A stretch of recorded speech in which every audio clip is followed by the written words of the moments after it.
റോമാമതക്കാർ കാനായിലെ കല്യാണ സംഭവം ഉദ്ധരിച്ചാണ് മറിയത്തോട് പ്രാർത്ഥിക്കുന്നത് ന്യായീകരിക്കുവാൻ ശ്രമിക്കുന്നത്.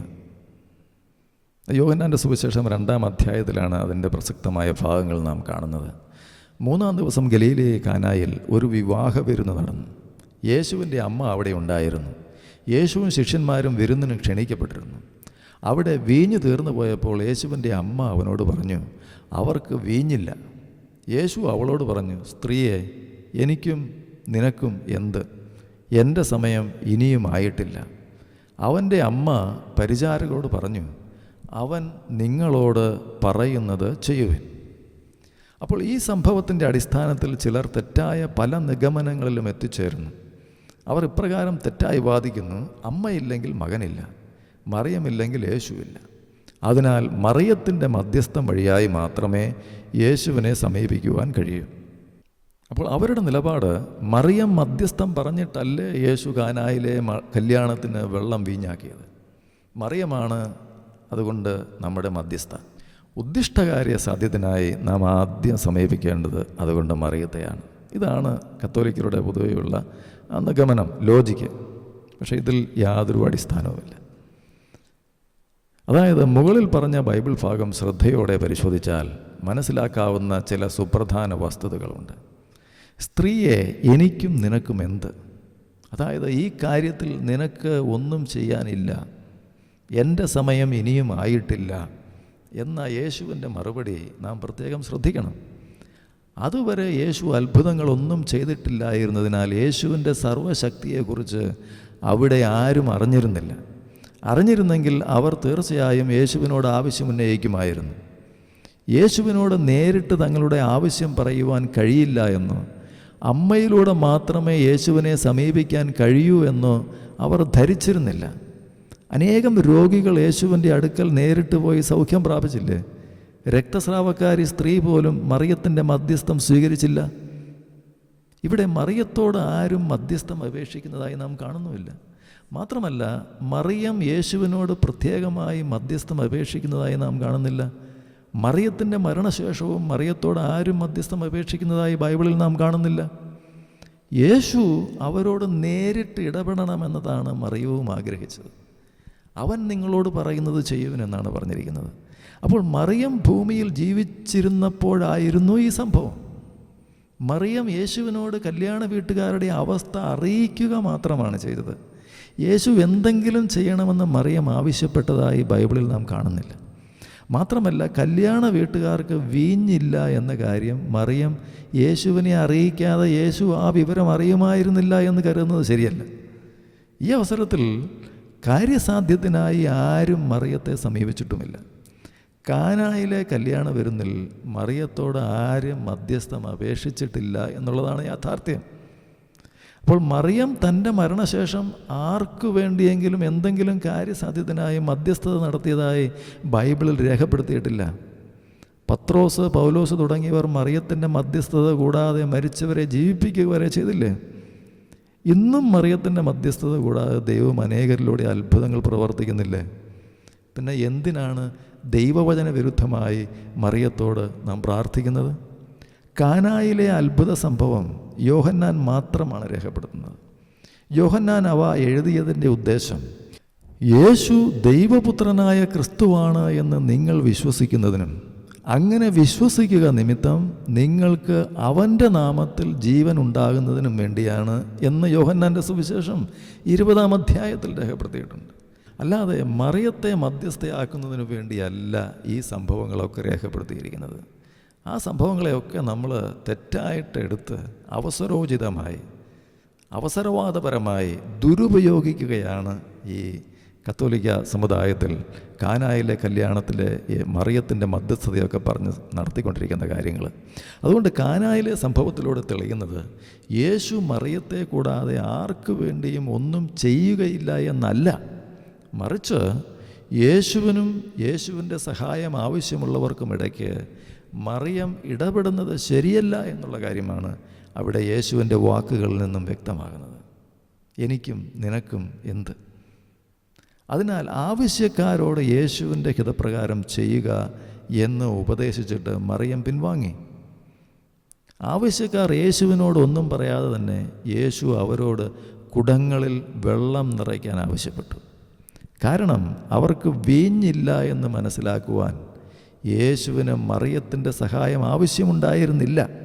യേശു സർവജ്ഞാനിയല്ലയോ? അപ്പോൾ അതേപ്പറ്റി മറ്റേതെങ്കിലും രീതിയിൽ ചിന്തിക്കുന്നതിലൂടെ പലരും യേശുവിൻ്റെ ദൈവീകതയാണ് ചോദ്യം ചെയ്യുന്നത്. അതായത് മറിയം പറഞ്ഞില്ല എങ്കിൽ യേശുവിന് അവിടുത്തെ സാഹചര്യം അറിയുവാൻ കഴിയില്ലായിരുന്നു എന്നുള്ള ചിന്ത യേശുവിൻ്റെ ദൈവത്വത്തെപ്പോലും സർവജ്ഞാനത്തെപ്പോലും കരുണയെപ്പോലും ശുശ്രൂഷയുടെ ലക്ഷ്യങ്ങളെപ്പോലും തകർത്ത് കളയുവാനുള്ള ഒരു തന്ത്രമായിട്ടാണ് അത് ഉപയോഗിക്കപ്പെടുന്നത്. അപ്പോൾ മനുഷ്യവർഗത്തെ രക്ഷിക്കാനുള്ള തൻ്റെ ശ്രമത്തിലും അത്ഭുതങ്ങളുടെ പ്രവർത്തനത്തിലും തനിക്ക് മറ്റാരുടെയും നിർദ്ദേശങ്ങളും പ്രോത്സാഹനവും ആവശ്യമില്ല എന്ന് യേശു ഇവിടെ മറിയത്തോട് വ്യക്തമാക്കുന്നു. മറിയത്തിന് യേശുവിൻ്റെ സൂചന ഉടൻ തന്നെ മനസ്സിലാവുകയും തനിക്ക് മനുഷ്യരോട് പറയാനുള്ള സന്ദേശം വളരെ കൃത്യമായി പറയുകയും ചെയ്തു. അതായത് അവൻ നിങ്ങളോട് പറയുന്നത് ചെയ്യുവേൻ. ഇത് ബൈബിളിൽ രേഖപ്പെടുത്തിയിരിക്കുന്ന മറിയത്തിൻ്റെ അവസാന വാക്കുകളാണ്. ഇതെല്ലാം വളരെ വ്യക്തമായി നമ്മെ പഠിപ്പിക്കുന്നത് ഇതാണ്: യേശു പറയുന്നത് പോലെ ചെയ്യുന്നതിനേക്കാൾ നല്ലതൊന്നും മനുഷ്യർക്ക് ഉണ്ടാവാനില്ല. യേശുവിൻ്റെ അമ്മയായ ബൈബിളിലെ യഥാർത്ഥ മറിയം യേശു പറയുന്നത് പോലെ ചെയ്യുവാനാണ് നമ്മെ പഠിപ്പിക്കുന്നത്. അല്ലാതെ താൻ മറിയമെന്ന താൻ തന്നെ പറയുന്നത് പോലെ ചെയ്യുവാനല്ല. യേശുക്രിസ്തുവിൻ്റെ പിതാവായ ദൈവം നമ്മോട് പറയുന്നതും യേശുവിനെ ശ്രവിക്കുക എന്നാണ്. ഇവൻ എൻ്റെ പ്രിയപുത്രൻ, എൻ്റെ തിരഞ്ഞെടുക്കപ്പെട്ടവൻ, അവൻ്റെ വാക്ക് ശ്രവിക്കുവൻ.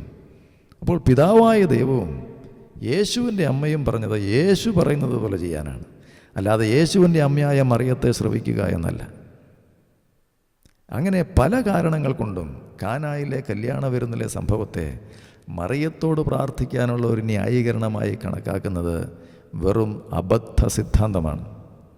ജനശ്രദ്ധ യേശുവിലേക്ക് തിരിക്കുകയാണ് യഥാർത്ഥ മറിയം ചെയ്തത്. എന്നാൽ ജനശ്രദ്ധ പല രീതിയിലും തന്നിലേക്ക് തന്നെ, മറിയമെന്ന ഒരു പുതിയ ആത്മാവിലൂടെ തന്നിലേക്ക് തന്നെ ദൈവമല്ലാത്ത ഒരു ശക്തിയിലേക്ക് തിരിക്കുക, ജനഹൃദയങ്ങളിൽ നിന്നും യേശുവിനെ ചെറുതാക്കുക എന്നൊക്കെ ചെയ്യുന്ന ഇന്നത്തെ പുതിയ മറിയങ്ങളെ നാം സൂക്ഷിക്കണം. കാരണം അവ യേശുവിൻ്റെ അമ്മയായ യഥാർത്ഥ മറിയത്തിൻ്റെ പേര് പറഞ്ഞ് വിവേകമില്ലാത്ത വിശ്വാസികളെ വഞ്ചിക്കാൻ ആൾമാറാട്ടം നടത്തുന്ന കപടാത്മാക്കളാണ് എന്ന് വ്യക്തമാണ്.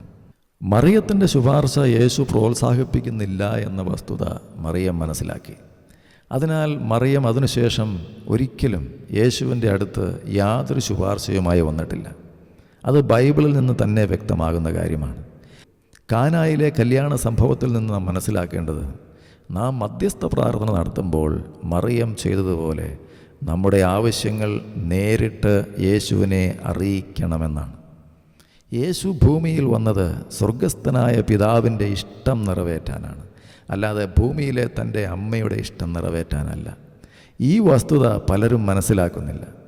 ഒരു സംഭവത്തിൻ്റെ അടിസ്ഥാനത്തിൽ മാത്രം ഉപദേശം ഒരിക്കലും നാം രൂപപ്പെടുത്തരുത്.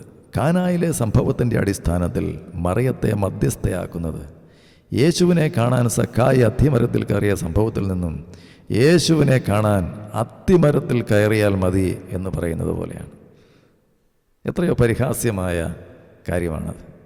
അതായത് യേശു എൻ്റെ കുടുംബത്തിലേക്ക് കടന്നു വരണമെങ്കിൽ, യേശു എൻ്റെ വീടിൻ്റെ നാഥനാകണമെങ്കിൽ അത്തിമരത്തിൽ സക്കായി കയറിയതുപോലെ കയറിയാൽ മതി എന്ന് പറയുന്നത് ശരിയാണ്. അപ്പോൾ നാം ഓരോ സംഭവത്തിൽ നിന്നും ഉപദേശങ്ങളെ രൂപപ്പെടുത്തുന്നതും നമ്മുടെ ആത്മീയ ജീവിതത്തെ ക്രമപ്പെടുത്തുന്നതുമൊക്കെ വളരെ ശ്രദ്ധിച്ചു വേണം. ബൈബിളിലെ പൊതുവായ ആശയങ്ങളെയും വചനസത്യങ്ങളെയും വിലയിരുത്തി ക്രമപ്പെടുത്തി വേണം നാം നമ്മുടെ ഉപദേശങ്ങളെയും ആത്മീയ ജീവിതത്തെയും ക്രമപ്പെടുത്തുവാൻ. യേശുവിൻ്റെ മഹത്വം പ്രഥമമായി ലക്ഷ്യമാക്കാത്ത യാതൊരു ആത്മീയ ശക്തിയും ദൈവികമല്ല, മറിച്ച് അവ പൈശാചികമാണ് എന്ന് ദൈവവചനം വളരെ വ്യക്തമായിട്ടും സ്ഥാപിക്കുന്നു. കാരണം യേശുവിൻ്റെ മഹത്വത്തിലാണ് ദൈവം മഹത്വപ്പെടുന്നത്. പരിശുദ്ധാത്മാവ് യേശുവിനെ മാത്രമേ മഹത്വപ്പെടുത്തുകയുള്ളൂ. യേശു പറഞ്ഞു, ഞാൻ എൻ്റെ അടുക്കലേക്ക് എല്ലാ മനുഷ്യരെയും ആകർഷിക്കും. ഇതിൽ നിന്നും നമുക്ക് മനസ്സിലാകുന്നത് യേശുവിലേക്ക് മനുഷ്യരെ നയിക്കാത്ത തന്നിലേക്ക് തന്നെയോ മറ്റുള്ളവരിലേക്കോ മനുഷ്യരെ ആകർഷിക്കുന്നവരാരും ദൈവാത്മാവിനാൽ നയിക്കപ്പെടുന്നവരല്ല എന്നാണ്. മറിച്ച് അവയെല്ലാം ദൈവത്തിനെതിരായി പ്രവർത്തിക്കുന്ന ദുഷ്ടാത്മശക്തികളുടെ കൗശലപൂർവമായ പ്രവർത്തനങ്ങളുടെ പ്രതിഫലനമാണ്. അതുകൊണ്ട് ബൈബിളിലെ യേശുവിൻ്റെ അമ്മയായ കർത്താവിൻ്റെ ദാസിയായ മറിയവും സ്വയം പുകഴ്ത്തുകയും തന്നിലേക്ക് ആരാധകരെ ആകർഷിച്ചുകൊണ്ട് ദൈവമാതാവായി ചമയുന്ന ഇന്നത്തെ പുതിയ മറിയങ്ങളും ഒരേ വ്യക്തിയാണെന്ന വാദം സത്യസന്ധമായി ചിന്തിക്കുന്നവർക്ക് അംഗീകരിക്കാൻ ബുദ്ധിമുട്ടുള്ള കാര്യമാണ്. വളരെ അപകടം നിറഞ്ഞ കാര്യമാണ്. ഇന്നത്തെ ഈ ദൈവമാതാവ് യഥാർത്ഥത്തിൽ ആരാണ് എന്ന് തിരിച്ചറിയുവാനുള്ള ആത്മീയ ശക്തിക്കായി പിതാവായ ദൈവത്തോട് യേശുവിൻ്റെ നാമത്തിൽ പരിശുദ്ധാത്മാവിൽ പ്രാർത്ഥിക്കുന്നവർക്ക് സത്യം വെളിപ്പെട്ട് കിട്ടും. അപ്പോൾ ബൈബിൾ സത്യങ്ങളെ മറച്ചു വയ്ക്കുകയും സത്യവിരുദ്ധമായി ഇല്ലാത്ത കാര്യങ്ങളെ വിശ്വാസ സത്യങ്ങളായി ഉയർത്തിക്കാണിക്കുകയും ചെയ്യുവാനുള്ള പ്രേരക ശക്തി ദൈവികമല്ല എന്ന് നാം മനസ്സിലാക്കണം.